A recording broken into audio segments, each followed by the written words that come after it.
¿Cómo están? Un agrado dar mi saludo. Les saluda Francisco Darmendral, magíster en Historia Económica y Empresarial. En este especial, en el marco del mes de septiembre, para mí es un honor presentar esta conferencia en conjunto con el Museo Marítimo Nacional de Valparaíso. Y aquí quiero presentar al profesor Marco Fernández, quien es el jefe del Departamento de Museología del museo. ¿Cómo está, profesor Marco? Muy bien, Francisco, un agrado también de saludarte y poder hacer este tipo de programa para dar a conocer nuestra historia naval, particularmente en este caso, en un mes tan importante para nuestro país. Así es, profesor. Muchas gracias al Museo Marítimo por la instancia de poder conversar este mes de la patria, septiembre. Y la temática que vamos a conversar en esta conferencia en línea, y agradecer a quienes se suman o se sumarán posteriormente, es sobre la independencia de Chile, el aspecto marítimo. Siempre tenemos el concepto del 18 de septiembre, las campañas militares posteriores, pero la superficie, pero muy pocas personas saben lo que pasó en el mar, que fue un escenario importante para lo que sería el proceso de emancipación. Pero profesor, hagamos un breve contexto de lo que pasó el 18 de septiembre, si le parece, para que nuestros amigos entiendan. Sí, mira, es un tema que no deja de ser interesante porque hay mucha gente, muchos chilenos, que no entienden o desconocen de que en realidad lo que nosotros debiéramos celebrar el 18 de septiembre no es la independencia de Chile. Nosotros en rigor tenemos que celebrar nuestra independencia, si tú me preguntas a mí, el 12 de febrero, incluso ahí ustedes en la zona de Concepción lo tienen más claro que nadie, por la fecha, el primer aniversario después de la batalla de Chacabuco, que fue el 12 de febrero del año 1817, al año siguiente, se hace la jura de la independencia ahí en Concepción, también en Talca, y en realidad nosotros debiéramos partir con eso, y que el 18 de septiembre de 1810 no es otra cosa que los representantes de esta Junta de Gobierno era jurarle fidelidad incluso al amadísimo rey Fernando VII, cautivo del invasor español. Por lo tanto, si tú me preguntas si alguna de las personas de esa época juraron, como algunos dicen, soterradamente buscar una independencia futuro, yo creo que no fue así. Así es, más bien lo que se conmemora en la instalación de un gobierno autónomo, a nombre de su majestad, como dice el profesor, que era un gobierno provisorio, por eso se llama primera junta de gobierno, pero en ningún caso nadie al menos de esa sesión habló de independencia. Mucho Así es. después hablaríamos de independencia. Profesor, una pregunta que nuestros amigos se estarán realizando es, bueno, Armada Nacional no había en ese momento, porque todavía Chile no existía como tal, está en la Capitanía de Chile. Pero ¿cuál es la situación marítima en ese minuto de la Capitanía de Chile? Bueno, muy buena pregunta, Francisco, porque por su condición de capitanía, realmente Chile no tenía, o los gobernantes españoles que regían aquí en América y puntualmente en Chile, no le daban importancia a la parte marítima. Es más, tú sabes que todos los pertrechos, recursos, tropas principalmente llegaban del Virreinato del Perú, desde el Callao, a Valparaíso, Talcahuano, luego Valdivia y Chiloé. Ya habían algunos armadores privados, pero de muy poca monta, muy pequeñas embarcaciones, que hacían el comercio de cabotaje, pero la presencia de lo que podríamos decir la Real Armada Española está concentrada en el Callao, en el virreinato del Perú, y por eso que era virreinato, por la importancia que tenía. Y nosotros como Chile incluso ni siquiera contamos con un arsenal, con un apostadero, como sí lo tenían los españoles en el Callao, como ya te lo mencioné. Profesor, ¿y cuál era como el puerto principal que tenía entonces la Capitanía General de Chile? Y donde Mira, además llegaban los refuerzos, disculpen, los suministros del Perú también, del Virreinato del Perú. mira, la verdad que Valparaíso era una pequeña caleta. Valparaíso adquiere su condición de puerto importante cuando comienza precisamente el proceso emancipador, cuando Higgins, como lo vamos a ver más adelante, comienza a crear esta primera escuadra, contrata marinos, compra buques y arma la escuadra, y ahí Valparaíso se convierte en el verdadero puerto de Chile. Antiguamente, créeme, en esa época no era mayor que lo que se recibía en cuanto a naves en Talcahuano y en Chiloé, incluso Valdivia y Chiloé en ese tiempo, tú sabes que eran tremendamente importantes desde el punto de vista estratégico para el rey de España, y en este caso el virrey que lo representaba. Así es, y Talcahuano, bueno, para quienes no me conocen, soy de Concepción, pues en Concepción, Talcahuano era un enclave importante para la corona española porque ahí venían los suministros y los refuerzos del virreinato del Perú. Profesor, acabamos de comenzar la Patria Vieja. Pasó el 18 de septiembre, el Cabildo Abierto, posteriormente llega José Miguel Carrera. ¿Es aquí donde comienza el camino de la Armada Nacional? Si nos podía precisar y contextualizar. Hablamos año 1811, 1812. ¿Qué pasa ahí? Mira, este es un tema bastante interesante de destacar porque nosotros todos le reconocemos, aplaudimos esta visión marítima que tuvo O'Higgins para crear la primera escuadra nacional, que zarpa de Valparaíso en octubre del año 18, pero previamente tenemos a este gran personaje en nuestra historia, el general Carrera, que también tuvo una visión marítima tremendamente importante. De hecho, él le dice, siendo presidente de la Junta de Gobierno, estando en campaña, él deja el cargo, se va en campaña a la zona de Chillán, y él le dice al gobernador de que había que formar una flotilla para levantar el bloqueo del puerto de Valparaíso, esto de la Perla y el Potrillo, y que lamentablemente para las intenciones de los patriotas chilenos de la época, la Perla sufre una traición, es capturada por el Potrillo y ahí podríamos decir que desaparece el primer intento naval de nuestro país. Pero eso no significó que Carrera dejara de pensar en que para lograr la plena independencia Chile tenía que contar con un poder naval. Viene el desastre de Rancagua, él se va a Buenos Aires, contrata, expende patentes de corsario a un par de personas, como Guillermo Brown, por ejemplo, y a Jewitt, que era un norteamericano. Previamente había contratado y nombrado a un comandante de jefe de la Armada. O sea, había dictado reglamento uniforme, había hecho una serie de cosas que lamentablemente vino el desastre de Rancagua y eso quedó en nada. Y de Buenos Aires, él posteriormente viaja a Estados Unidos. Se va a Estados Unidos y gracias a una serie de gestiones, principalmente apoyadas por su amigo Robert Poinsett, que estaba muy bien vinculado allá en Estados Unidos, logra con casi nada de recursos contratar naves oficiales, comprar cañones y una serie de elementos para traerlo a América. Son cuatro buques, si no me falla la memoria, que él contrata, que llegan a Buenos Aires y que lamentablemente para él, en la fecha que llegan, prácticamente coincide con el triunfo patriota en la batalla de Chacabuco. Por lo tanto, el director supremo del Río de la Plata, Pueyrredón, le niega el seguir el viaje a Chile, lo toma prisionero y le incauta los bienes. Y ahí él se ve la necesidad de huir a Montevideo, y esa es otra historia, pero resulta de que él trajo nave. Es más, hay unas imágenes muy bonitas, unas recreaciones obviamente, donde se ven las primeras naves chilenas navegando por el Atlántico con bandera de la Patria Vieja. Por lo tanto, eso es en síntesis. Carrera realizó el primer intento, no le funcionó por razones políticas extras a Chile, pero al igual que O'Higgins, tuvo una tremenda y clara visión de la importancia que tenía el dominio del mar, igual tener una escuadra para lograr su plena independencia. Es importante, por eso el objetivo de esta conversación y reitero los agradecimientos al museo de precisar ciertos conceptos y también dar cuenta de que este proceso comenzó justamente con José Miguel Carrera, que sentó la primera piedra, si se puede decir, de lo que sería la futura Armada Nacional. Profesor, ya entramos, avanzando en el tiempo, al periodo de la Reconquista y de ahí nos pasamos al periodo de la Patria Nueva. ¿En qué situación se encuentra la incipiente Armada? ¿Cuándo podríamos precisar ya un punto de inicio?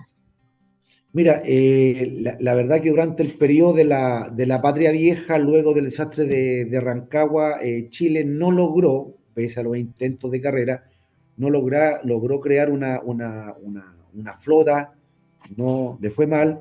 Vino la Reconquista, la pasaron muy mal los patriotas chilenos porque a todos los metieron, como se dice vulgarmente, en el mismo saco.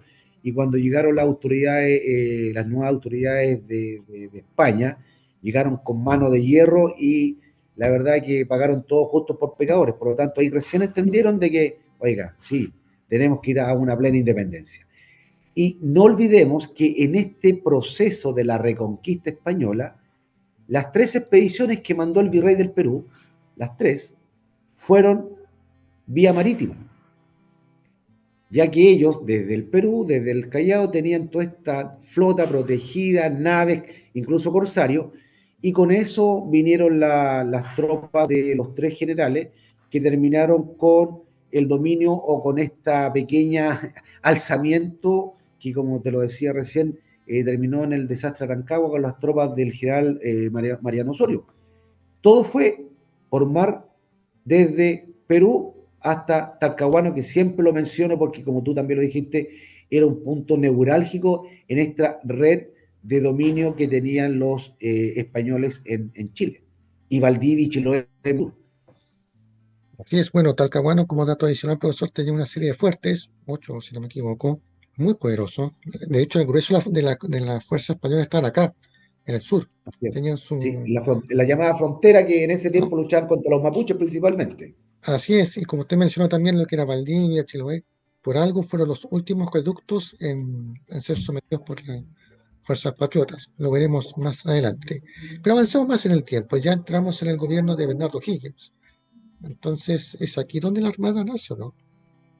Sí, Como tal. sí, porque mira, anteriormente tuvimos intentos y para O'Higgins fue fundamental su formación. Él, tú sabes que su padre lo manda a Inglaterra, una isla, un país isla con una visión marítima tremenda. En ese tiempo eran los dueños de los mares.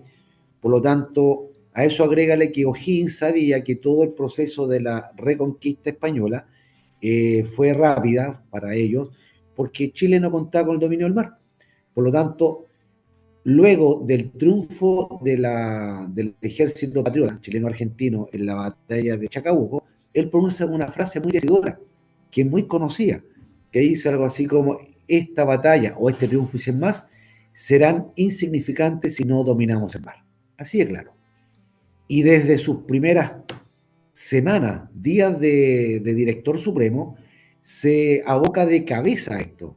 Oye, haciendo una síntesis, nombra representantes en Europa y en Estados Unidos para comprar buques, contratar hombres, cañones, porque aquí en Chile no había nada. ¿Ya? Las gestiones realizadas por Aguirre en Estados Unidos y principalmente por José Álvarez Condarco en Europa, Inglaterra, fue fantástica.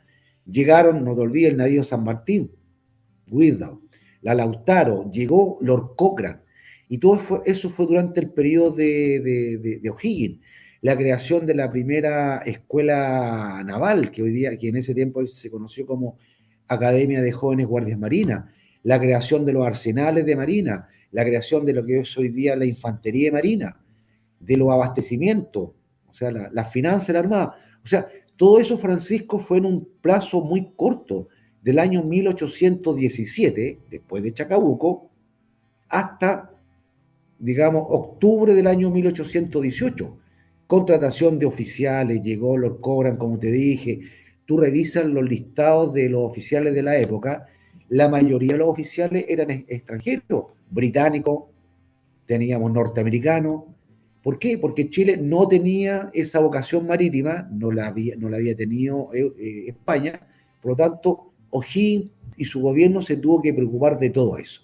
Es más, Manuel Blanco Encalada, muy niño, fue formado en una escuela naval en España, pero él estaba como oficial de ejército artillero, participa incluso en Maipú, y posteriormente lo pasa como capitán de primera clase, lo que se diría hoy día capitán de navío, a la Armada de Chile para comandar la escuadra, ya que no había ningún oficial que tuviera esas condiciones. Profesor, usted acaba de mencionar un personaje clave, a mi juicio al menos, dentro de toda la saga, que es Lord Cochrane. Y es muy conocido, incluso seguramente nuestros amigos que están viendo la cápsula algo habrán escuchado de él, de sus hazañas. ¿Qué nos puede contar en forma breve de Lord Cochrane, de su aporte Mira, a la incipiente Armada Nacional? Mira, aquí tenemos algunos pilares de lo que estamos hablando, de esta creación de la Armada, el que tiene esta visión geopolítica de que teníamos que tener una escuadra fue O'Higgins, pero tuvo dos asesores directos, que fue Manuel Blanco Encalada y el ministro de Guerra y Marina, José Ignacio Centeno. O sea, esos dos personajes fueron fundamentales. Luego, Blanco Encalada toma el mando de la escuadra, tiene este tremendo triunfo ahí en Talcahuano, sigo con Talcahuano. Incluso hay una linda plaza que la remodelaron, yo hace poco anduve por allá, la Plaza Reina María Isabel, que rinde homenaje al primer triunfo obtenido por la escuadra Así es. chilena, Blanco Encalada. Y esto es algo tremendamente importante, Francisco. La escuadra chilena zarpa el 9 de octubre y el 28 o el 26 logra la captura de la Reina María Isabel y 7 transportes. Sí, disculpe, una pequeña acotación para quienes son de Talcahuano, es donde está el gimnasio La Tortuga, por ese sector. Hay como usted dice, hay una plaza que se inauguró hace poco, con una placa que indica que en ese lugar se capturó la fragata María Isabel. Eso como dato adicional. Gracias. Buen aporte. Bueno, y cuando Blanco Encalada todavía estaba disfrutando de este triunfo, incluso lo ascienden a almirante, capitán de navío, como decía almirante, llega a fines de noviembre del año 1818 este marino escocés, Lord Thomas Cochrane, que venía precedido de una fama tremenda. Él había sido uno de los oficiales, uno de los muchos oficiales destacados durante la guerra napoleónica, y que lamentablemente para él lo acusaron de un fraude en la Bolsa de Valores de Londres, que él no cometió, fue un pariente. Es sacado del servicio de la Real Armada Británica, lo despojan de su título, lo despojan de sus condecoraciones, y él se va a vivir, va a residir a Francia, donde es contratado por Álvarez Condarco, como lo mencioné anteriormente, con la tarea de comandar esta primera escuadra nacional que O'Higgins estaba creando. Llega, como te dije, a fines del año 1818, noviembre, le dan el mando de la escuadra y el grado de vicealmirante. Y aquí hay un gesto tremendo del almirante Blanco Encalada, que él, pese a haber obtenido un par de meses antes este tremendo triunfo ahí en Talcahuano, no duda en quedar como su segundo hombre al mando, como segundo de la escuadra, y eso es para que tú entiendas, y nuestros que también entiendan, el respeto y el prestigio que tenía este almirante escocés, que Blanco Encalada no dudó en ponerse a sus órdenes. Cochrane realizó 3 campañas en Chile, apenas llega a nuestro país, reorganiza la escuadra, la equipa y zarpa en enero del año 1819 en el primer crucero hacia el Perú. ¿Por qué? Porque la tarea que le había dado el gobierno O'Higgins no era otra que era terminar con la presencia española en el Pacífico, principalmente radicada en el Callao. Así es, como menciona también la figura clave de Manuel Blanco Calada, que dicho sea de paso, años después sería el primer ciudadano en ostentar el título de presidente de la República. ¿Ya? Así es. Estamos, 1826. Profesor, seguramente nuestros amigos estarán recordando algunos episodios de Valdivia, Chiloé, lo habíamos conversado antes. ¿Cómo fue eso las campañas que se dio más adelante? Mira, como te decía, yo te alcancé a mencionar el primer crucero. Lamentablemente para él no tuvo el éxito que buscaba, porque los españoles se refugiaron bajo las tremendas fortificaciones del Callao, no salieron a enfrentar combate. Vuelve Cochrane con su escuadra a Chile, muy decepcionado, y prepara una segunda expedición. ¿Ya? Y aquí llevan los famosos brulotes incendiarios y los cohetes Congre. Los brulotes, para que la gente entienda, eran embarcaciones cargadas con explosivos que se se lanzaban contra los buques que estaban dentro de la dársena del Callao, y los cohetes Congreve eran como estos petardos que se tiraban con explosivos para dar en el blanco, pero a larga distancia. Lamentablemente no le dieron resultado. Se sabe de que pusieron en la confección de estos cohetes a prisioneros de guerra españoles, y los cuales, en vez de poner un palo derechito, pusieron un palo con nudo. Por lo tanto, apenas salieron, se rompieron y el cohete se fue para cualquier lado. Por lo tanto, no dio resultado. Y para no llegar con las manos vacías y tener que dar explicaciones a los representantes del gobierno, en ese momento habían ya cierta diferencia entre Cochrane y Centeno. Saltándose las órdenes que tenía, se dirige directamente a Concepción, habla con el intendente de ahí de la zona, el general Freire, quien lo apoya en este proyecto, te repito, sin informarle al gobierno, de capturar por sorpresa las poderosas guarniciones de Valdivia.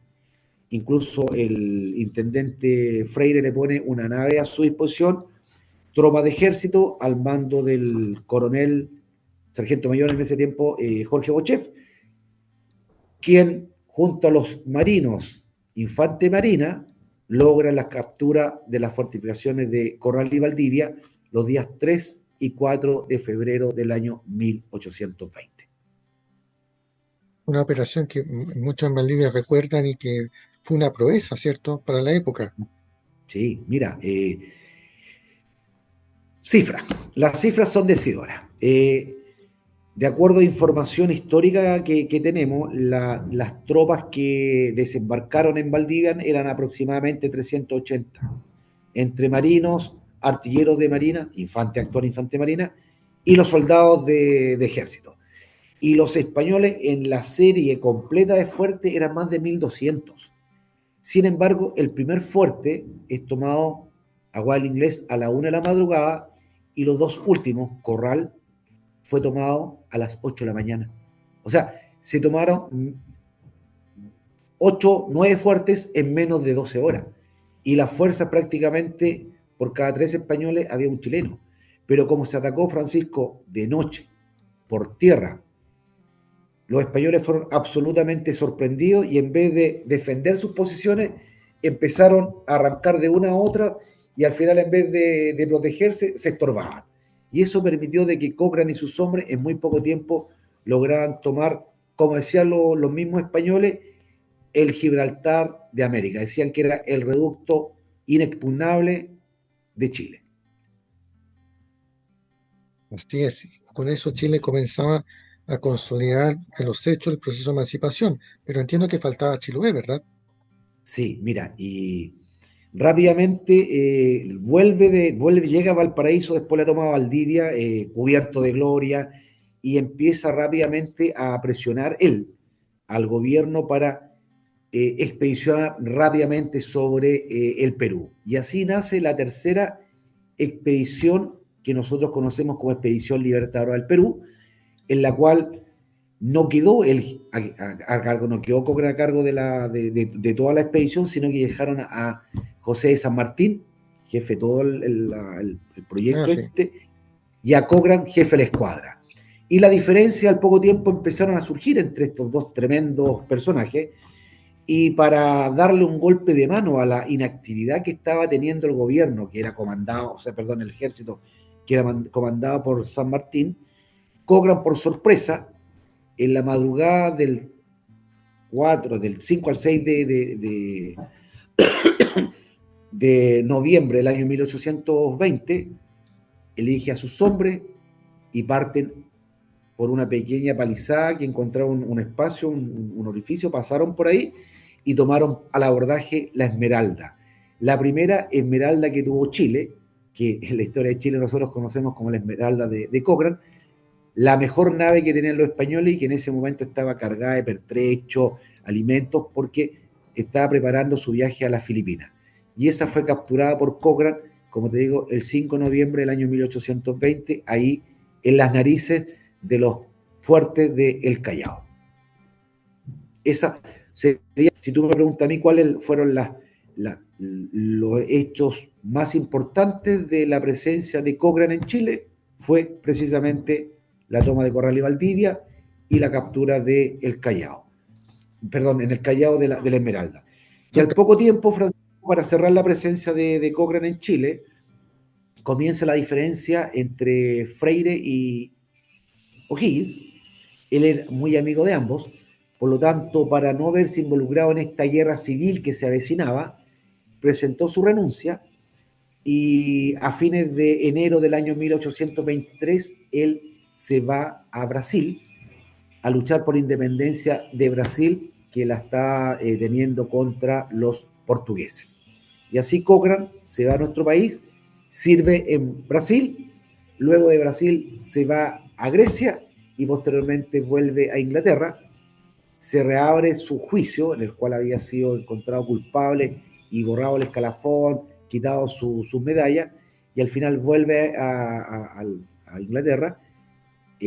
Lo reincorporan al servicio, incluso lo ascienden a almirante. Y hoy día, para nuestros amigos que puedan visitar Inglaterra, si tienen el tiempo, dense una vuelta por la Abadía Westminster, porque ahí, dentro de los principales personajes de Inglaterra, está sepultado este almirante que comandó la Armada de Chile desde fin del año 1818 hasta principios del año 1823. Así es, profesor. Acaba de mencionar la Expedición Libertadora al Perú, una gran empresa para la época, ¿cierto? Tomando en Sí. cuenta todas las circunstancias que estaba la incipiente república. Mira, desde un primer momento, cuando San Martín apoya a O'Higgins, luego del desastre de Rancagua, y se comienza a armar el ejército libertador de los Andes, estos próceres sabían que si el Perú, el virreinato del Perú, continuaba en pie con el poder que tenían, la independencia del resto de los países de Latinoamérica que conocemos hoy día nunca iban a estar asegurados. Por eso que el plan era liberar Chile y luego desde Chile vía marítima crear esta escuadra que la creó con mucho sacrificio O'Higgins, con costos muy altos para nuestro país, y de aquí era mandarla hacia el Perú. O sea, esta expedición libertadora del Perú, Francisco, venía siendo elaborada durante mucho tiempo y lo que se buscaba era precisamente terminar con la presencia española ahí en Perú, el Callao, para consolidar la independencia del resto de las posiciones que había tenido el rey de España en América. Eso, en síntesis, porque era lo más importante. No era un ámbito expansionista, no que Chile quisiera crecer. No, no. Tú sabes que nunca hemos sido un país con esas miras. Así es, y gracias a esta gran operación naval, no solamente permitió liberar al Perú, sino también sentó la base de la Armada Nacional, ¿cierto? Lo que sería Exactamente. nuestra, Fue la nuestra Armada. consolidación de este proceso, porque Chile al final queda como, no voy a decir como dueña de los mares, pero la presencia de la Armada de Chile a través de sus naves, incluso llegaron hasta las costas de Acapulco. ¿Ya? De ahí a la Armada Española prácticamente no quedó reducida a nada. No es que no reducía nada a partir de ese momento. Exactamente. ¿Cómo se fue la reconstrucción de la Armada, profesor? Porque muchos se estarán preguntando eso, ¿cómo fue el proceso de rearme, verdad? Mira, con mucho, tuvo un costo muy grande para el gobierno de O'Higgins, porque como nuestros amigos deben saber, el reino de Chile era un reino pobre y nuestro principal comprador era el virreinato del Perú. Por lo tanto, imagínate que esta guerra por la independencia, que parte tímidamente el año 1812, ahí encabezada por José Miguel Carrera y otros próceres, posteriormente viene todo el periodo de la Reconquista y rápidamente pasamos a la patria nueva, son muchos años donde el comercio chileno estuvo prácticamente paralizado. O'Higgins no tenía dinero, por lo tanto aplicó impuestos, confiscó bienes, confiscó animales, Por lo tanto, contrató un tremendo empréstito con Inglaterra. Por lo tanto, para comprar buques, para contratar hombres y armamento, fue un costo tremendo para el país. Y no te olvides que ahí en la zona ustedes tenían la famosa Guerra Muerte. Por lo tanto, fue un momento muy complicado para el gobierno de O'Higgins, que una vez que termina la expedición libertadora del Perú, la aristocracia, la iglesia, decían, oye, ¿para qué quieren seguir con un ejército? ¿Para qué quieren seguir con una armada con tanto costo si ya nuestra independencia está lograda? Y por eso, Francisco, que después de tanto sacrificio, después de tanto gasto realizado, no te olvides que asume el año 23 el general Freire como director supremo, con las arcas fiscales prácticamente en la ruina, y una de las primeras medidas fue terminar con la escuadra nacional. Y la mayoría de las naves son rematadas o desarmadas. ¿Por qué? Porque no había cómo mantenerla. Y de ahí viene lo que tú me preguntaste hace un par de minutos atrás.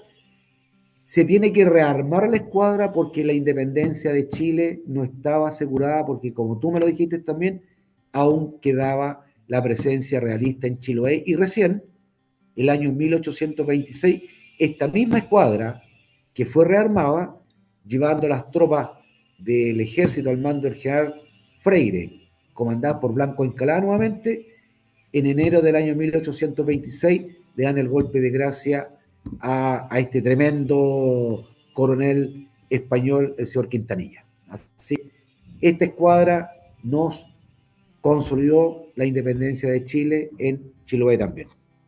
Era el último acueducto, entiendo, de la corona española en toda América del Sur y América Latina, entiendo incluso. Exactamente. Hay algunas personas que dicen, no, que el coronel Rodil en el Callao, pero no, eso fue un poco antes.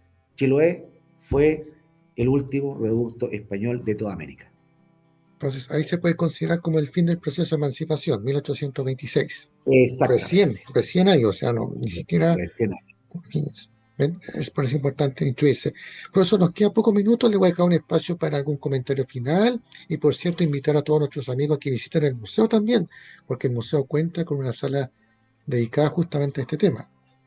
Sí, mira, muchas gracias por la oportunidad, Francisco, invitar en estas fiestas patrias, no todo va a ser ramada, a que vengan a nuestro museo. Está en el antiguo edificio de la Escuela Naval, un lugar emblemático, un lugar histórico, donde ustedes van a poder ver, por ejemplo, recién hablamos de la reina María Isabel, tenemos la mesa de la Cámara de Oficiales que fue sacada de ese buque capturado el año 1818, elementos pertenecientes a Blanco Encalada, maquetas de unidad de la primera escuadra, y además es un lugar muy hermoso.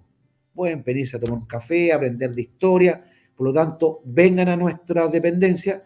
Estamos abiertos de lunes a domingo, desde las 10 de la mañana hasta las 5 de la tarde.